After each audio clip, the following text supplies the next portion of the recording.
lain, tema kita adalah langkah-langkah menggapai sholat khusyuk.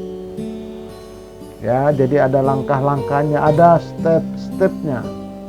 Nah, itu ya, jadi ada langkah-langkahnya yang kita pelajari atau yang kita usahakan langkah-langkahnya. Adapun tentang khusyuk itu nanti hadiah dari Allah ya. Tuh, nanti Allah kasih hadiah dia. Nggak bisa diusahakan itu. Ya nggak bisa dipastikan, tidak bisa. Kita hanya berusaha aja. Nah, nanti kualitas khusyuk seseorang itu berbeda-beda. Nah, jadi Allah yang membolak-balikkan kalbu kita. Nah, yang pertama hilang dari umat Islam adalah khusyuk dalam sholat.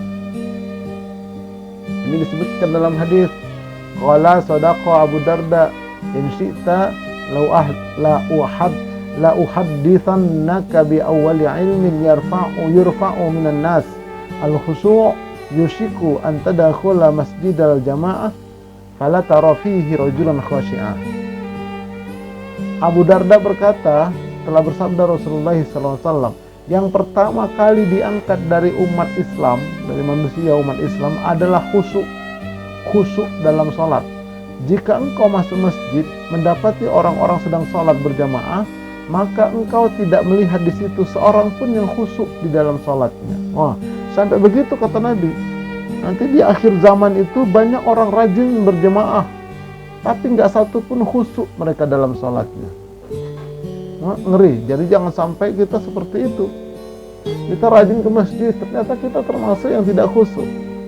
Nah, itu sebab apa sebabnya? Sebab tidak mendalami ilmunya. Ya. Jadi banyak orang sholat itu sekedar mengulang-ulang bacaan. Banyak orang sholat itu sekedar tradisi dan seterusnya. Ya, tidak sampai ke dalam dia. Nah, nggak mau belajar dan seterusnya. Na'udzubillah min dzalik. Makanya kita harus belajar terus agar nanti sholat kita itu Allah kasih hadiah khusyuk. Oke, mari kita berusaha meraihnya kembali. Nih ya, kita lihat.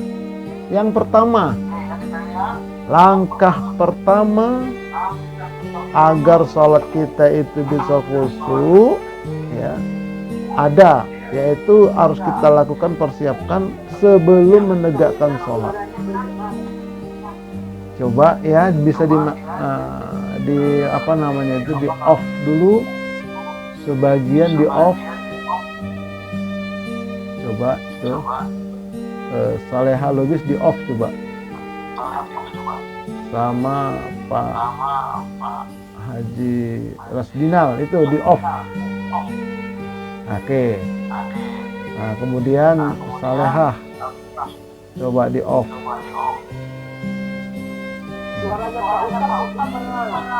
Suara saya itu apa sih kira-kira sebabnya itu? Biasanya nggak bergema kok. Oke. Coba Salehah di mute dulu tuh suaranya coba. Di HP-nya atau di laptopnya. Coba itu. Ya udah. Oke kan? Nah, jadi kan nggak bergema dia. Jadi kalau ada yang tidak di mute, nah itu biasanya bergema. Baik, nanti tanya jawab baru kita buka lagi ya. Jadi langkah pertama yang harus kita lakukan adalah kita harus betul-betul memperhatikan sebelum menegakkan sholat. Nah, ini dia. Langkah pertama. Pertama yaitu agar sholat kita itu bisa khusyuk, kita harus memiliki keimanan yang benar dan yang kokoh. Ini dalilnya ini. A'udzubillahi minasyaitonirrajim. Wasta'inu bis-sabri was-shalah wa innaha lakabiratun illa 'alal khashi'in. Yaitu allazina yazunnuna annahum mulaqu rabbihim wa annahum ilaihi raji'un. Dan mintalah pertolongan kepada Allah dengan sabar dan mengerjakan salat.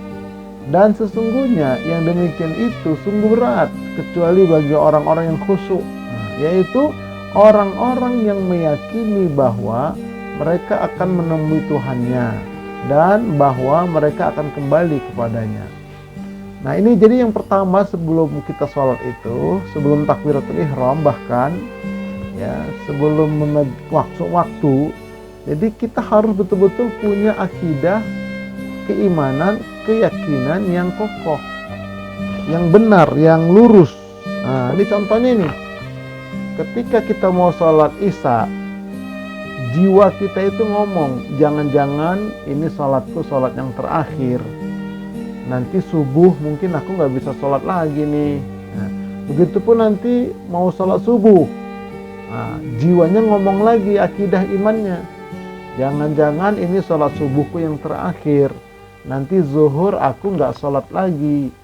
Terus setiap 5 waktu, nah, begitu dia berkata dalam kolbunya. Nah itu, meyakini bahwa dia akan menemui Tuhannya. Nah, jadi kalau sudah ada keyakinan seperti itu, insya Allah nanti Allah kasih hadiah khusyuk itu. Tuh ya, jadi ini yang pertama ini. Jadi iman kita, akidah kita, iman kita, tauhid kita itu harus kita perkokoh. Ya, ini analoginya ini. Yang paling dasar adalah 2 kalimat syahadat. Ini rukun Islam yang 5 ya, seperti piramid. Paling dasar itu pondasi, 2 kalimat syahadat. Di atas pondasi itu ada tiang, yaitu sholat. Nah, sholat itu tiang agama. Di atas sholat ada saum, puasa. Itulah dia pintu atau jendela atau ventilasi udara. Nah, di atas saum ada zakat. Nah, zakat inilah kusen dia. Kusen pintu, kusen jendela, itu zakat. Paling tinggi adalah haji. Nah, jadi bagaimana hajinya itu bisa mabrur kalau pondasi syahadatainnya, akidahnya itu nggak benar.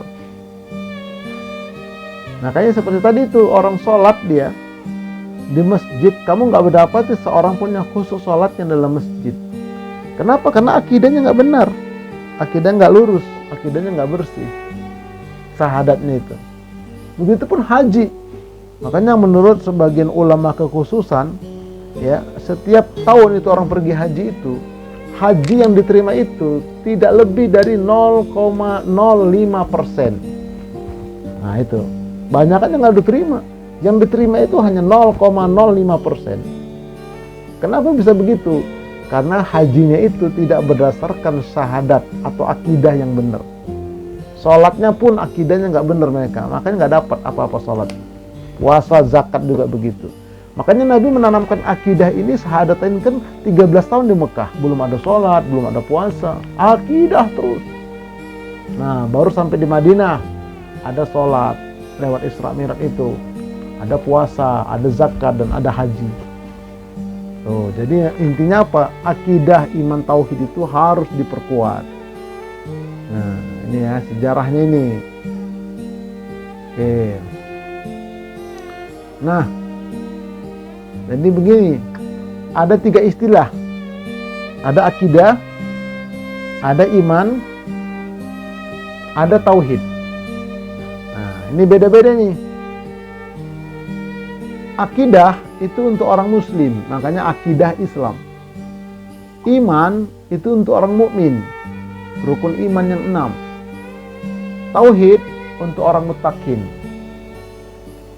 Nah, jadi 3 ini akidah, iman, tauhid harus diperbaharui terus, ditingkatkan terus. Nah, ditingkatkan terus akidah, iman, tauhidnya. Baru nanti sholatnya bisa khusyuk, puasanya bisa diterima, hajinya juga begitu. Kalau ngaku Islam nggak ngerti dia akidah itu apa, iman itu apa, tauhid itu apa, itu kekhusyukan nggak dapat dia. Sekedar ngulang-ngulang bacaan aja, karena nggak paham. Ini kan terkait dengan yang kita sembah. Ya, kita harus kenal Allah itu. Nah, selama ini kebanyakan orang kenal Allah. Siapa Tuhanmu? Allah. Allah itu kan nama. Yang punya nama Allah itu siapa ya? Nah, diam dia. Nah, nggak tahu dia. Makanya kita harus nanti belajar terus ya, bahwa akidah, iman, tauhid ya itu. Jadi perkuat akidah kita, perkuat iman kita, perkuat tauhid kita. Nah, baru nanti Allah kasih hadiah khusyuk dalam sholat. Nah, ini akidah ya. Nah, yang kedua sekarang, tadi persiapan akidah, sekarang persiapan jiwa, mental. Semata-mata ingin mengingat Allah, nggak ada yang lain. Jangan pengen kaya, jangan pengen jabatannya naik atau apa-apa, itu nggak boleh. Nah, jadi mental kita harus betul-betul siap untuk mengingat Allah. Jadi Allah berfirman, ya ayyuhalladzina amanu, wahai orang yang beriman, apabila diseru untuk menunaikan sholat pada hari Jumat, maka bersegeralah kamu kepada mengingat Allah dan tinggalkanlah semua jual belimu. Yang demikian itu lebih baik bagimu jika kamu mengetahui.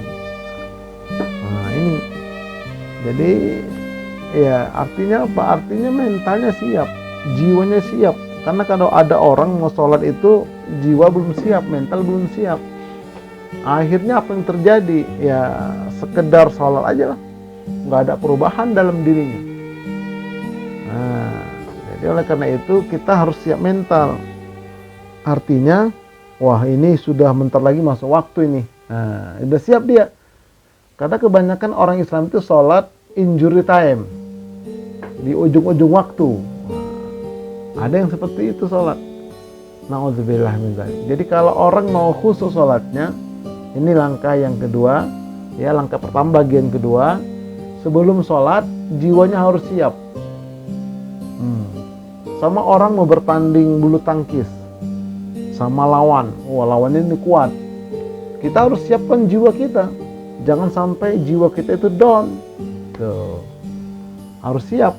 Nah, kadang tadi itu banyak orang sholat itu ya waktunya itu sekenanya, seingatnya, oh iya saya belum sholat zuhur rupanya ya, udah 2:30 misalnya. Nah, itu nggak siap mentalnya, nggak siap jiwanya itu. Jadi kalau orang yang sudah siap itu dia sadar, oh iya bentar lagi masuk waktu. Nah, itu siap mentalnya namanya. Nah, jadi ini yang kedua, persiapkan mental sebelum kita sholat. Oke. Nah, kemudian apa itu mental? Nah, mental itu asal katanya adalah nafsun atau nafsu. Nafsu itu jiwa. Nafsu itu disebut juga nyawa. Ya. Kemudian tabiat. Kemudian rasa, orang tuh orangnya perasa, itu jiwanya itulah.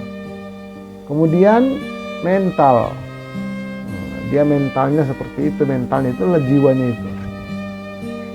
Kemudian sifat, dia sifatnya orangnya kayak begitu misalnya. Kemudian karakter, nah ini karakter orangnya kayak mana itu. Nah. Kemudian sukma, itulah jiwa sukma. Kemudian kepribadian dan orangnya. Nah, dia itu orangnya kayak begitu. Nah, itulah mentalnya, itulah sifatnya, itulah jiwanya. Nah, kemudian puncaknya yang sedang berbicara dalam kolbu kita masing-masing. Ini kan kita kolbu kita bisa bicara itu. Ya, bisa komen dia, bisa apa. Itulah jiwa itu. Nah, kayak jiwa itu itulah itu. Makanya harus betul-betul siap jiwa kita sebelum sholat. Kita jiwai itu sholat, begitu maksudnya. Karena banyak orang nggak menjiwai sholatnya. Kita harus berusaha. Nah, kemudian yang ketiga, persiapan lahiriah berupa pakaian dan bersuci. Nah, ini dia. Setelah tadi itu mental, siap mental kita. Nah, sekarang lahiriahnya, ilmu fikihnya harus siap. Ya bani Adam, khuzu zinatakum 'inda kulli masjid wa kulu washrabu wa la tusrifu innahu la yuhibbul musrifin. La yuhibbul musrifin. Hai anak Adam, pakailah pakaianmu yang indah di setiap masuk masjid. Makan dan minumlah, dan janganlah kamu berlebih-lebihan. Sesungguhnya Allah tidak menyukai orang-orang yang berlebih-lebihan. Nah, jadi dalam ayat ini pertama menjelaskan bahwa kalau kita mau sholat baik di masjid maupun di rumah, usahakan pakai pakaian yang indah di setiap masuk masjid. Yang indah, ya, yang indah ini nggak mesti baru, walaupun lama, tapi kalau masih indah, masih bagus, nah itu boleh, ya. Artinya apa? Jangan kalau kita sholat itu, apalagi ke masjid, jangan dipakai baju yang dipakai tidur tadi malam. Nah, itu bahaya itu. Kenapa? Nanti di baju itu ada iler dia. Nah, itu ya, iler itu najis itu. Kenapa? Bau dari perut dia. Tuh. Atau pakai baju yang keringatan dia. Makanya kita lagi sama berjamaah itu di samping kita, ternyata dia keringatan, bau dia. Habis main-main macam-macam itu baju dipakai sholat. Kita di sebelahnya, oh susah kita mau baca Fatihah gimana? Masuk uap kawan itu. Nah, makanya sebelum ke masjid itu kata Nabi, kalau makan bawang putih kalian jangan ke masjid. Sholatlah di rumah kalian masing-masing. Kenapa? Mengganggu orang lain. Kecuali kalau bisa hilangkan baunya. Dia sikat gigi, dia macam-macam lah, hilang, baru dia ke masjid. Nah ini jadi persiapan lahir, pakaian dan bersuci. Pakaiannya harus betul-betul bersih, tempatnya bersih, suci. Nah, itu lahiriah namanya. Pakai pakaian yang bagus kalau mau ke masjid, kalau mau ke mushola, kalau mau sholat. Oke. Nah kemudian ada langkah kedua. Tadi langkah pertama tadi itu ya, persiapan. Nah langkah kedua ini yaitu pada saat sedang sholat. Nah itu. Ini kita global aja dulu ya, belum masuk ke dalam inti dalamnya belum. Nah, kita lihat di sini melakukan gerakan sholat secara benar. Nah, ini kalau kita sudah masuk dalam sholat ini, masuk dalam sholat. Nah, nanti ke depan tuh gerakan-gerakan sholat yang benar bagaimana. Dari takbiratul ihram sampai mengucapkan salam. Kemudian melafazkan bacaan sholat yang sesuai tuntunan. Karena banyak sekarang ini orang sholat bacaannya itu bukan dari Rasulullah, tapi dari katanya. Apalagi dulu mungkin Bapak itu pernah baca buku tuntunan sholat lengkap, disusun oleh Bandung begitu dulu. Nah, tapi nggak jelas dalilnya itu dari mana, nggak bisa menunjukkan dia. Makanya melafazkan bacaan sholat sesuai tuntunan. Kemudian mengerti dan meresapi makna yang dibaca. Nah, itu salah satu ikhtiarnya itu supaya khusyuk.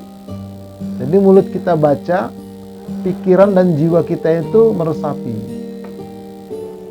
Tuh ya, jadi mengerti dan meresapi apa yang dia baca ketika sholat. Nah, makanya ini dalilnya dalam Quran. Ya ayyuhalladzina amanu la taqrabus sholata wa antum sukara hatta ta'lamu ma taqulun.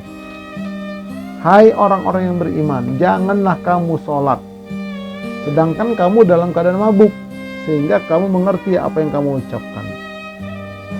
Artinya apa? Artinya Allah melarang sholat tapi nggak ngerti artinya. Allah larang sebetulnya itu.